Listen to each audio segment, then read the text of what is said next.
Tonight, Bilal Skaf, the teenager who led a gang of savage rapists on a rampage that shocked Australia. He had no compassion whatsoever for the human suffering they were inflicting. He was the one who was whooping and cheering and carrying on outside of the car while they were abusing me. He orchestrated horrific attacks that would shake public confidence in the justice system, ignite racial tension, and leave behind lives damaged forever. I think he derived some sort of pleasure or satisfaction in inflicting cruelty. And yet, Bilal Skaf still believes what he did was not a crime. You only need to look at his charge photograph when he was charged with the last of the gang rapes. And he's laughing in it. Tonight, clinical psychologist Dr. Leah Jaratano reveals what drove Bilal Skaf to go beyond the darklands.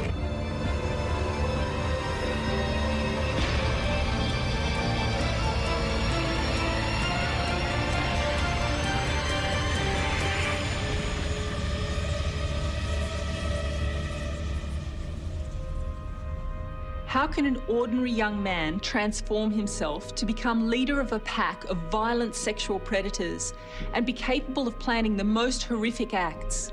And how can he fail to see that what he's doing is wrong? These are some of the most terrifying experiences a woman could ever imagine, being trapped and violated by a mob led by a teenager who enjoys her degradation. Tonight, we'll enter the mind of Bilal Skaf, Australia's worst serial gang rapist.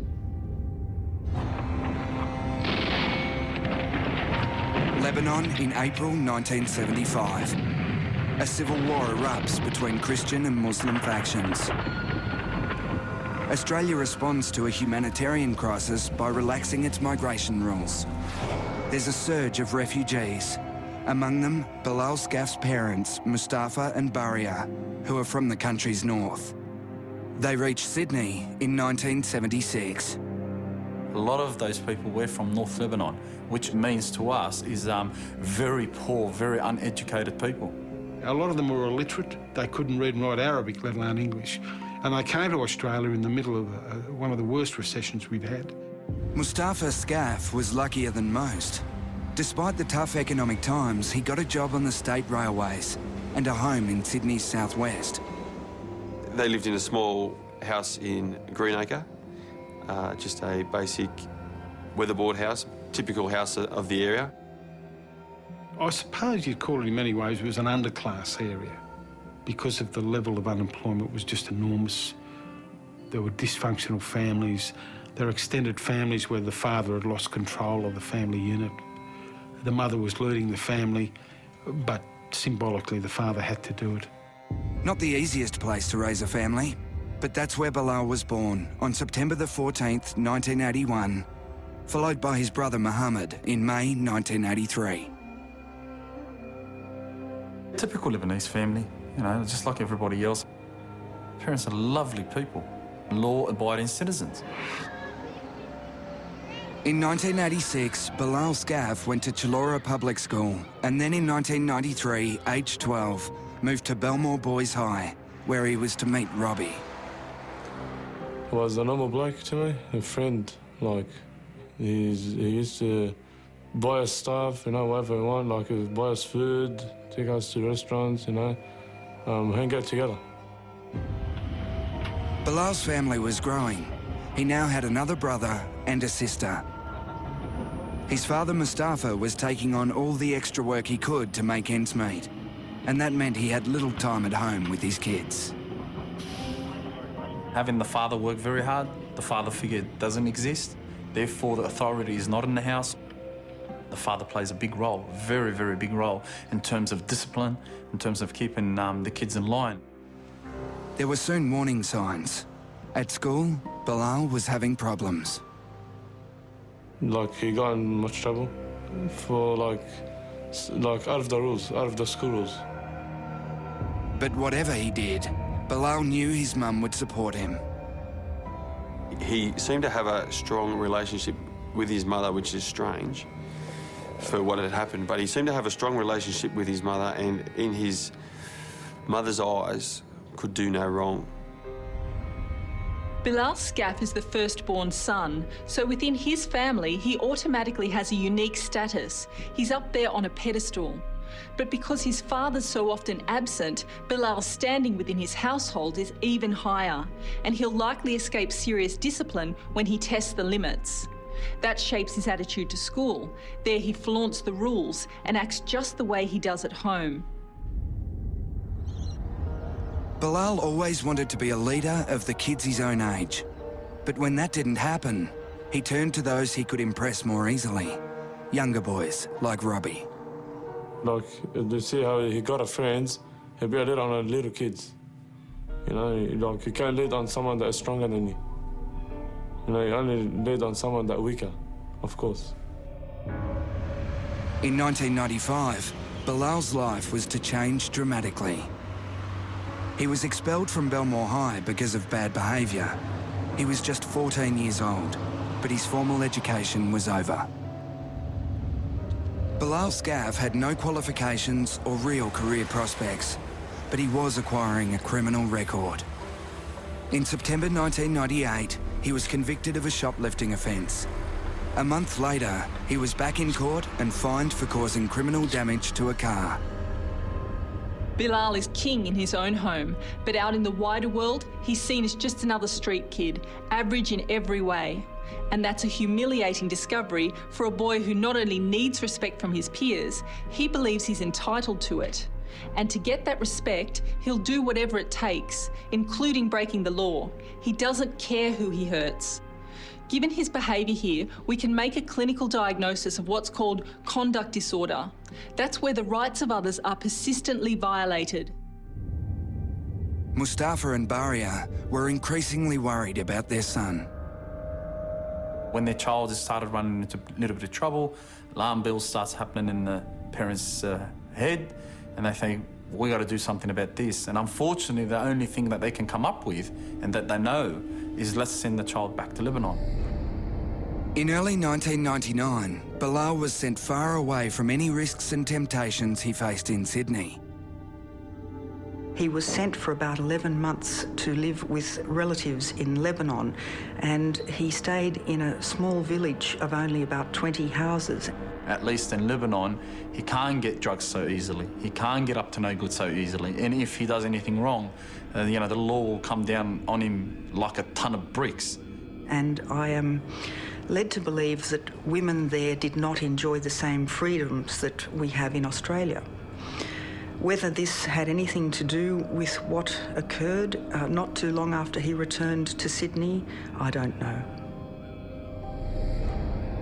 Up till now, Bilal Skaf had only committed a few minor offences. But the 17-year-old was just months away from carrying out crimes that would sicken even city cops, who thought they'd seen it all. They were horrendous.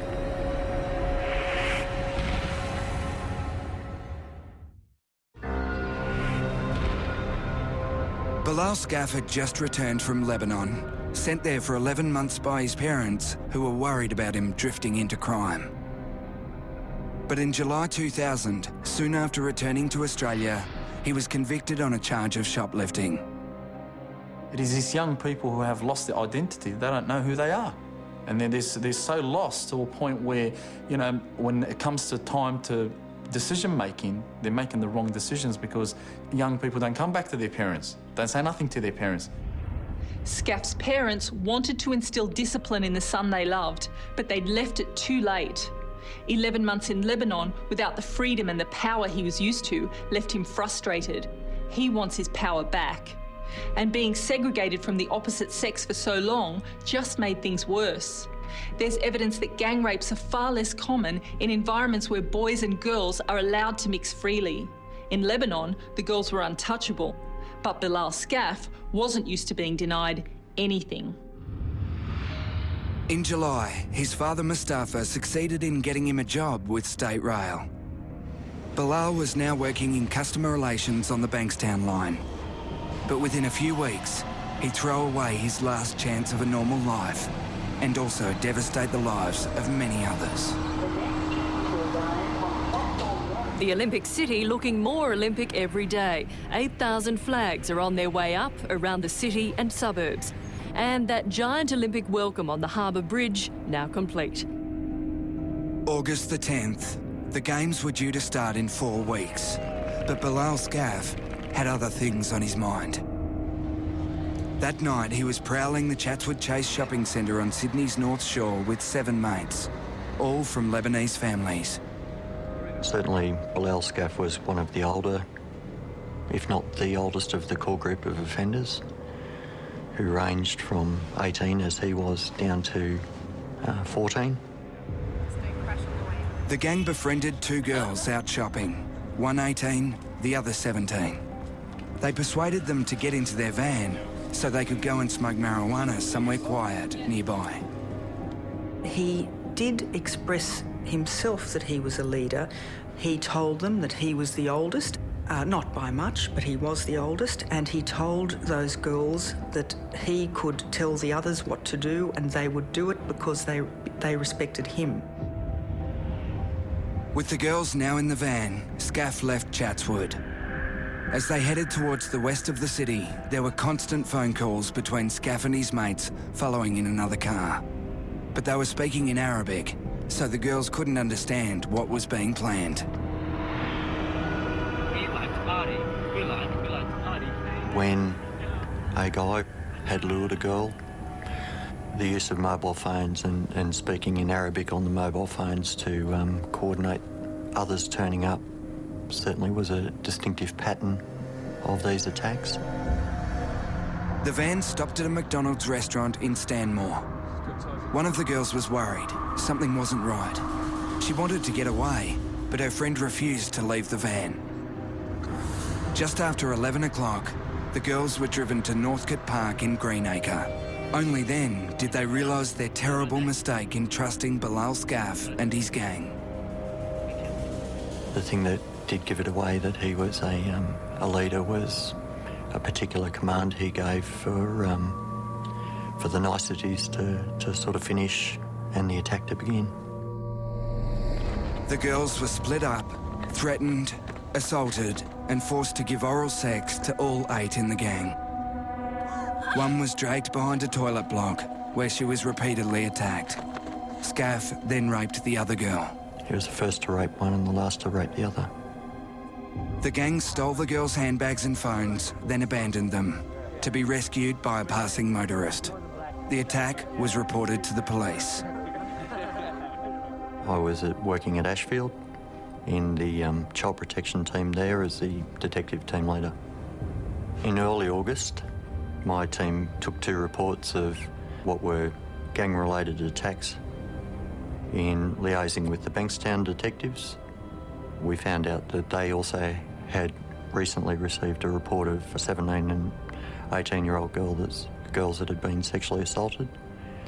And the links between certain similarities in those cases could not be ignored. And that's where I made a request for a strike force. With the start of the Olympics so close, police resources were stretched. So we're looking at 11,000 people at any one time doing nothing else but Olympic security. Will be locked down. And it was a matter of whatever investigators I could get for the strike force. By the time I got there, the strike force consisted of about 5 or 6 investigators, and I think at its peak probably came up to about 15 investigators.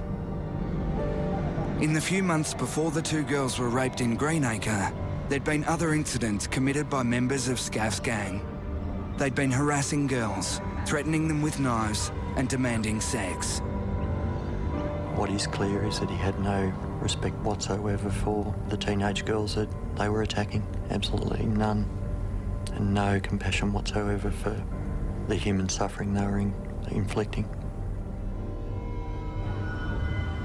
The next attack, just 2 days later, would be even more brazen. Bilal Skaf would lead the rape of a girl who knew his own brother. And this time, the victim would be threatened with death.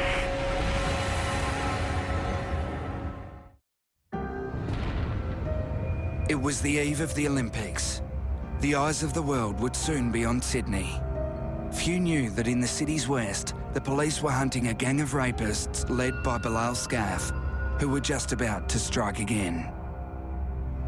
This time though, Bilal's victim would be a good friend of his younger brother Mohammed and would be able to easily identify him. He had got away with so many things throughout his life, in growing up, from parenting, that I think he just figured that this was just another thing that he'd get away with. Skaf's victim was just 16, the same age as his brother. On Saturday, the 12th of August 2000, Mohammed invited the girl for a night out in the city centre. She agreed, but when he arrived at her home, she was taken aback to see two unknown men inside the car. Despite that, the girl's mother encouraged her to go. She knew Mohammed and thought her daughter deserved a night out with friends as she'd been studying hard for school exams. She was driven away, with Mohammed working his mobile phone, speaking in Arabic. The girl had no idea of the danger she was in. So she went in the car with these three boys and instead of going to the city as she had expected, they stopped off at the park in Greenacre, and soon after a van with 11 men, including Bilal Skaf, arrived. And of course, Bilal Skaf promptly said to her, I'm his older brother. There were now 14 men in the pack. They dragged the girl into the darkness, stripped her and held her down. Bilal Skaf was the first to rape her, followed by another man. She fought until one of the gang held a pistol to her head and said if she didn't stop struggling, he'd kill her. But she managed to break free and ran for her life, the gang in chase. They threatened her with the gun and ordered her to get into their van. She was saved by a man out walking who scared the gang away. Skaf is the catalyst for these events. As the leader, whatever he says and does here is critical. The leader of a rape gang affirms his power and domination by planning the attacks, and he's usually the first to assault the victim. And when Skaf decides to escalate the acts to an even more serious level, the gang follows him without question. As we looked more and more into the reported gang rapes as they were coming in, one thing that did stand out was the increasing numbers of offenders involved, the increasing use of violence, whether it be threats or the use of knives and handguns. They thought that they were committing these offences and going unreported and unnoticed by the police. Skaf and his gang would soon rape again. This time, an even more brutal and sustained attack. I think it's one of the worst crimes that has been investigated by the New South Wales Police. Bilal knew it was wrong, and he was enjoying committing the act, and I think he was particularly enjoying encouraging others to commit the act too. Bilal Skaf and his gang were sure they couldn't be stopped.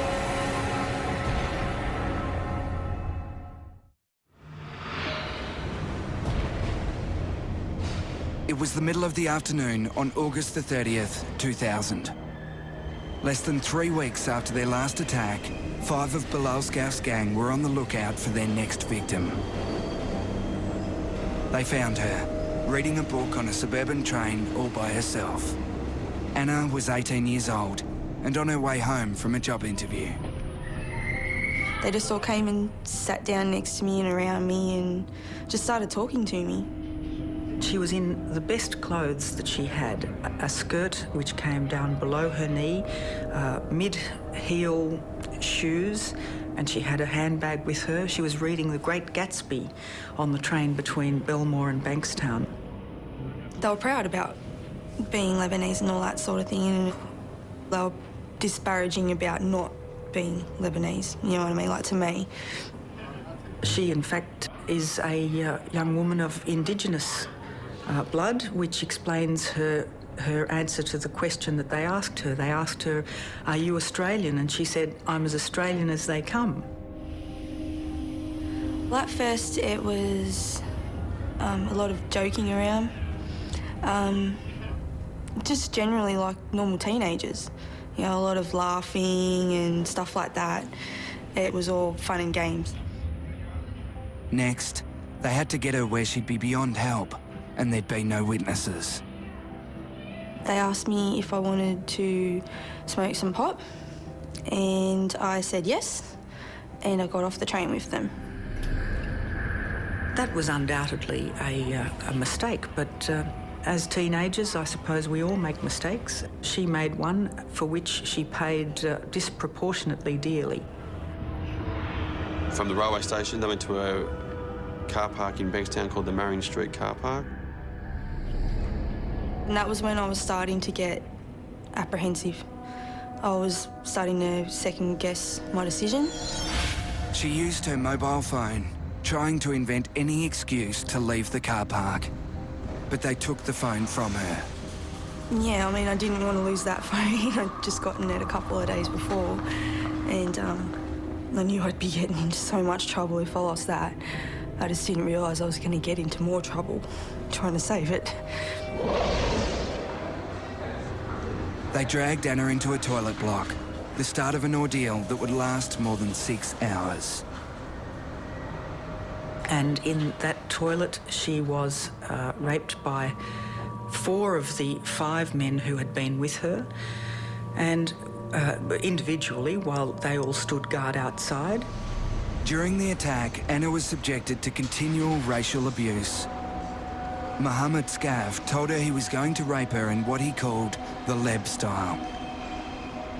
And I remember thinking, you know, all I wanted was my mum, my dad, my brother, or any of my friends to help me, and that was when I realised that no one was going to. And that I was going to have to save myself. When that ordeal was finished, the 5th of the men, feigning sympathy, understanding the concept of sympathy, said to her, well, you come with me.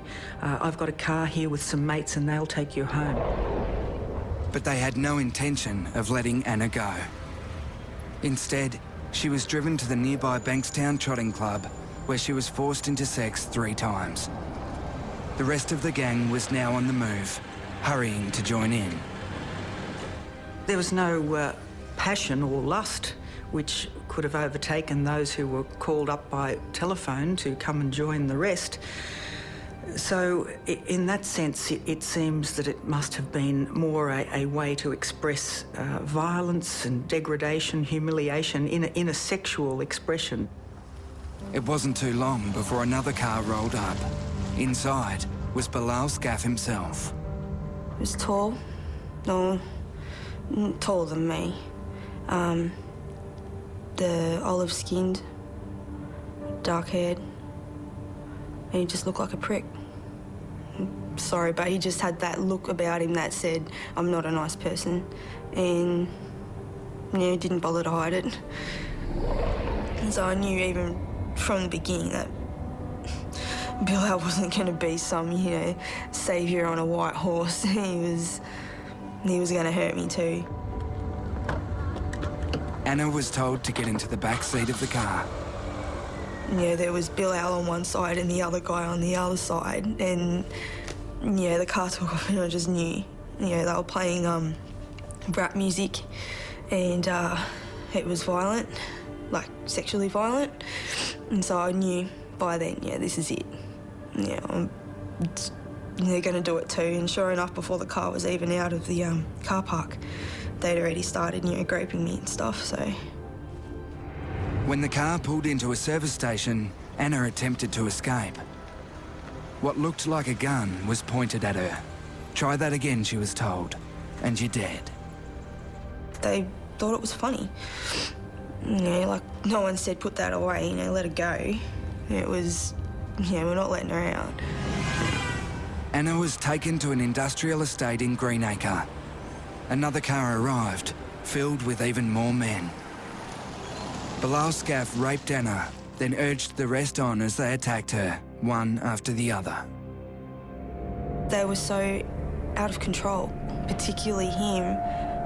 You know, he was leading them in almost hysteria outside of the car. You know, like he was cheering and he was yelling and, you know, carrying on and thumping things, and, you know, he was encouraging them and almost aggravating them into being worse, you know, into revealing the depths of their personalities as well as his own.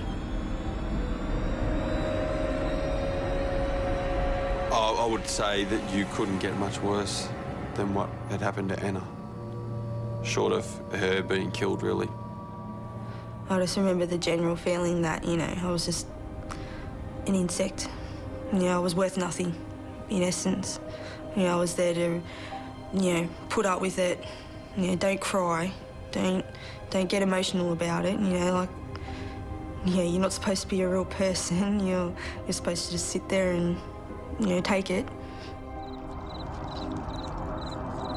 They'd, they were saying they were going to shoot me, and I'd already seen what I thought was a gun, and I was just hoping that I'd get out of it alive. After she'd endured 25 sexual assaults by at least 14 different men, they let her go. She'd been through hell, but for Anna and the other victims, the ordeal was far from over.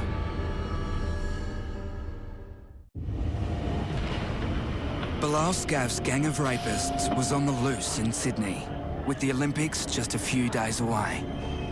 But the police team hunting them now had a vital lead. Security cameras at Bankstown railway station had caught one of the rape victims, Anna, with 5 of Skaf's gang. A sharp-eyed local detective recognised a face. It was Bilal Skaf's younger brother, Mohammed. That was our breakthrough, to identify one person, because it was obvious that the other offenders were going to be associates. On the 1st of September, the police staged nighttime raids on 3 houses, including the Skaf family home in Greenacre. We weren't received very well. The mother of Bilal refused to believe that either Bill or Mohammed, for that matter, had done anything wrong. Gang members were charged, but released on bail. Some were put under surveillance. On October the 7th, Strikeforce SEDA detectives filmed them approaching young women on Bondi Beach. It gave new urgency to the investigation. After seeing this, the police were certain there'd be more attacks. Do you wish to participate in an identification parade for this matter? Is that no? No. On October the 31st, Detective Walk interviewed Bilal Skaf in the garden of his family home in Greenacre. Skaf agreed to talk, but that was all. Gosling Park on Rawson Road, Greenacre. During the offence, the victim was forced to have vaginal intercourse with 2 males, as 3 other males looked on. What's striking here is how Bilal Skaf's body language reveals him to be more irritated than anxious about the police investigation. There are few signs of concern or guilt. He just wants these questions over with. This tells us 2 important things. Firstly, he clearly doesn't believe he's done anything wrong, and he's sure he's going to get away with this. And secondly, this cold lack of empathy towards the rape victims and no fear about the seriousness of this situation is a characteristic display of a young psychopath. The victim ran from the males who caught up with her and showed her a firearm. I'm going to ask you questions in relation to this matter. Here, Skaf is being asked about 4 terrible assaults on young girls, but he's not surprised or outraged, as an innocent person would be. And we see the true predator when he's questioned about one rape in particular. The police officer mentions that the girl was threatened with a firearm, and Skaf just can't help himself. He enjoys this moment too much. Unable to repress his true feelings any longer, he starts to laugh. He had a particular air about him of being confident and arrogant, and was sure, I would say was sure that he was going to get away with this. I don't think he had any idea of the implications for him. I don't think that he had any idea of how seriously the community and the courts would regard his crimes and that of his co-offenders. You only need look at his charge photograph when he was charged with the last of the gang rapes. And he's laughing in it.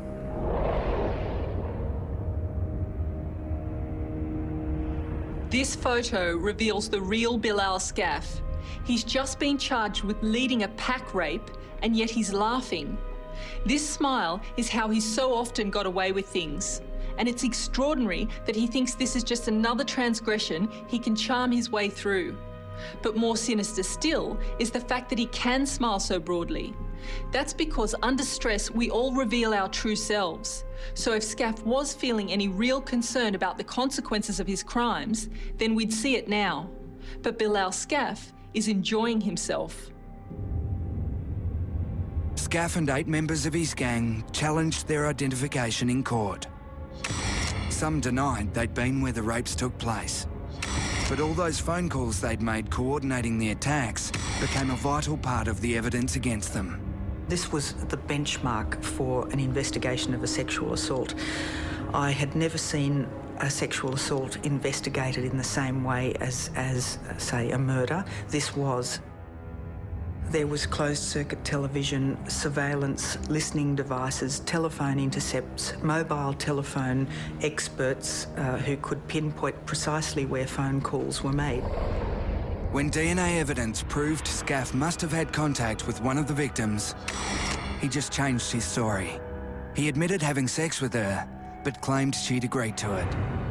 In court, he kept up his act of defiance and indifference. He was very flippant. He and the others were flippant. They were mucking about and playing in the dock. Every day, polystyrene cups in the dock had been torn into hundreds of pieces.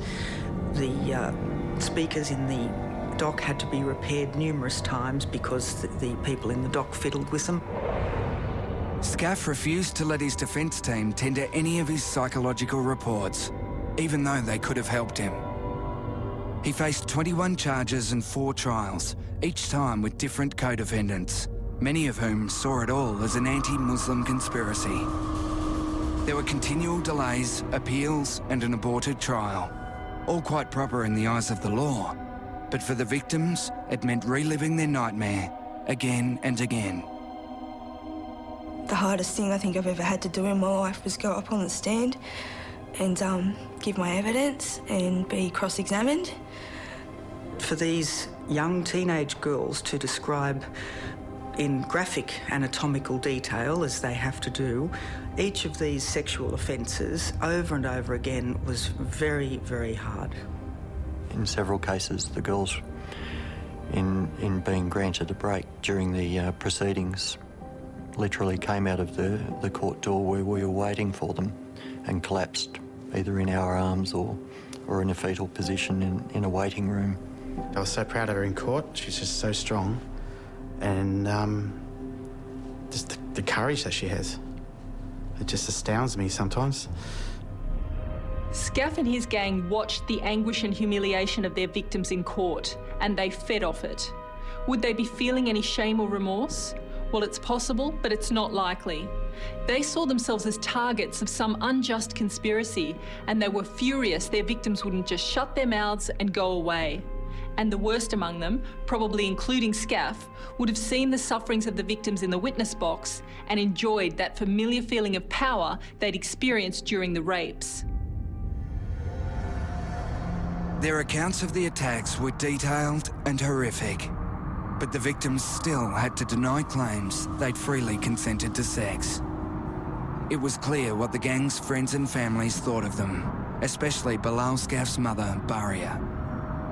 She would block the corridor as we were trying to lead the girls through the corridor to get into court. She'd be eyeballing the girls. On a couple of occasions, she would pretend to do a grotty spit, you know, that sort of thing. And even referred to the girls as we were getting them through to court past her as shamuta, which is, as I understand it, Arabic for slut.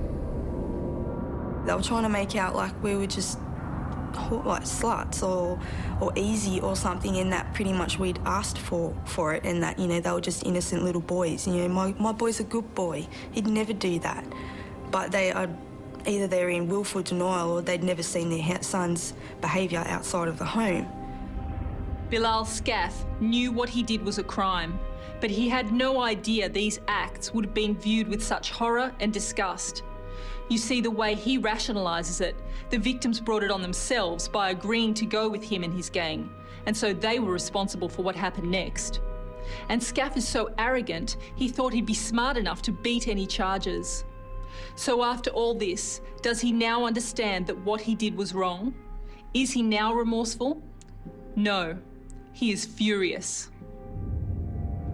Some of the offenders tried to silence the victims with threats, even posing as police officers to track them down. Fearing for their safety, Strikeforce Seda relocated 4 of the victims and their families.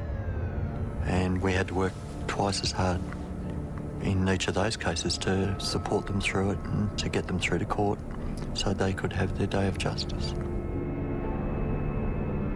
As the legal process dragged on, some victims found the pressure too much to bear.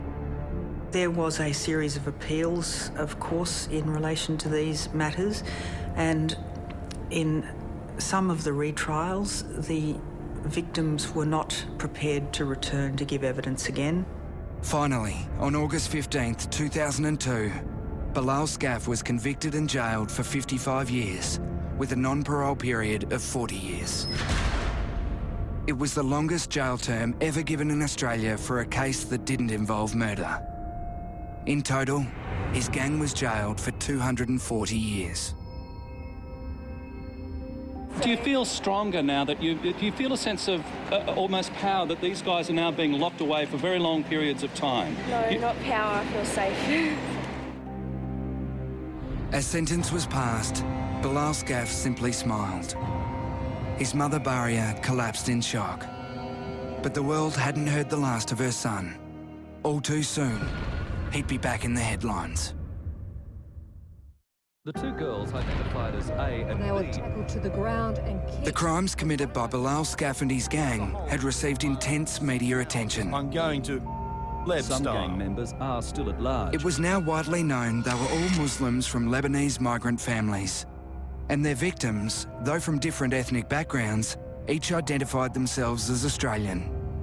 From the wider community, there came a backlash. Judge Finane criticised the race hatred that had developed in the community as a result of these cases. He said the men involved in these gang rapes were the only people in the New South Wales prison system who were Muslim, Lebanese and rapists. But there are simmering tensions within Sydney's Lebanese Muslim community. We did not go rape anybody. If she'd been a Muslim, no, they wouldn't have touched her. She was wearing a burqa or the hijab or whatever, they wouldn't have touched her. It's only because she was a non-Muslim, obviously they thought that she was easy. They don't care, but she's only an Aussie anyway, so it doesn't matter to them. Bilal Skaf's victims had been subjected to racial abuse. Now his community was on the receiving end. Skaf had let an evil genie out of the bottle. It was just shocking because all of a sudden this collective punishment had came upon the Lebanese community. It was almost like every Lebanese boy is out to rape an Australian girl. That's what happens with moral panics. You know, at the time, there was that underlying thing about all Islamic people got horns grown out of their head. Race and religion saturated almost every aspect of these crimes, both when they were being committed and in the community outrage that followed. But gang rape has nothing to do with race or religion.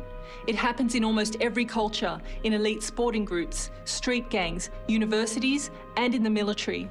But in Skaf's case, racial and religious insults were used by the offenders to heighten their bonding and their connection to the gang. Race became an excuse for what were just vicious and cowardly sex crimes.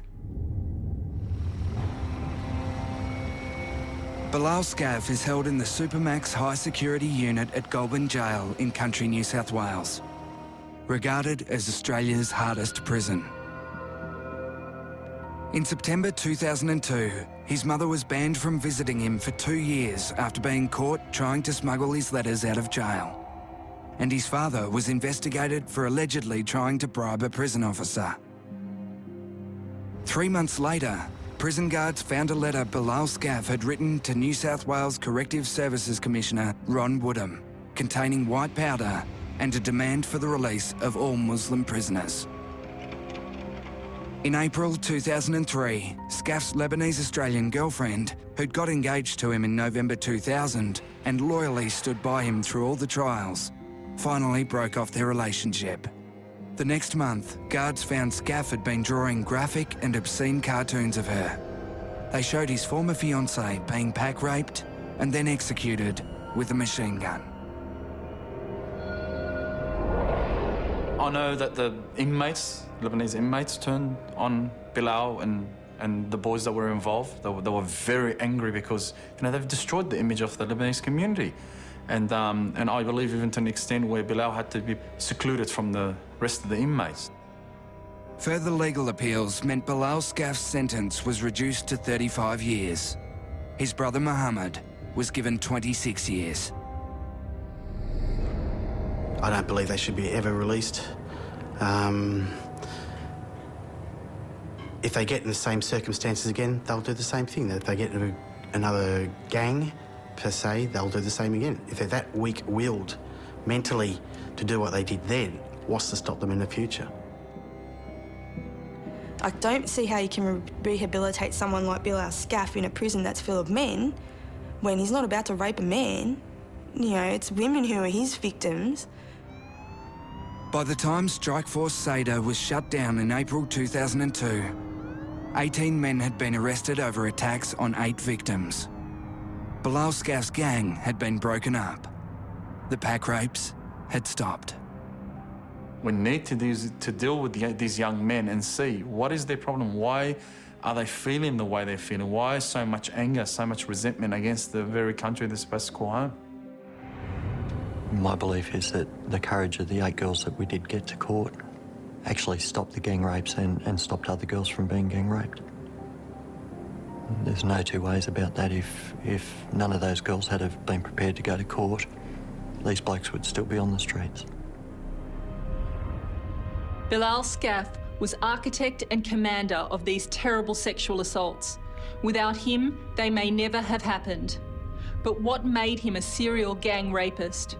Well, crucially, he thinks he's entitled to take whatever he wants in life, and he doesn't care who he hurts to get it, especially if it's a woman he believes is naturally inferior to him.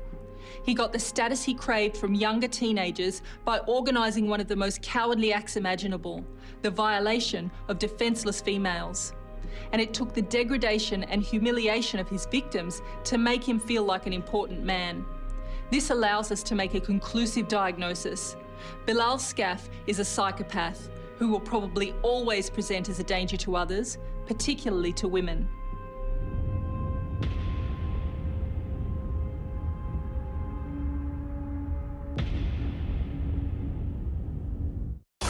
He was polite, he was nice, everybody thought he was lovely. He was a shy 15-year-old when his attacks against women began. And I would never forget his eyes. Serial killer Peter Dupas stalked and murdered countless women in Australia. Find out why he'll never be released from jail and why he'll never be cured. I believe he was born the way he is, as a psychopath. 7's new Beyond the Darklands, next Monday, 9:30.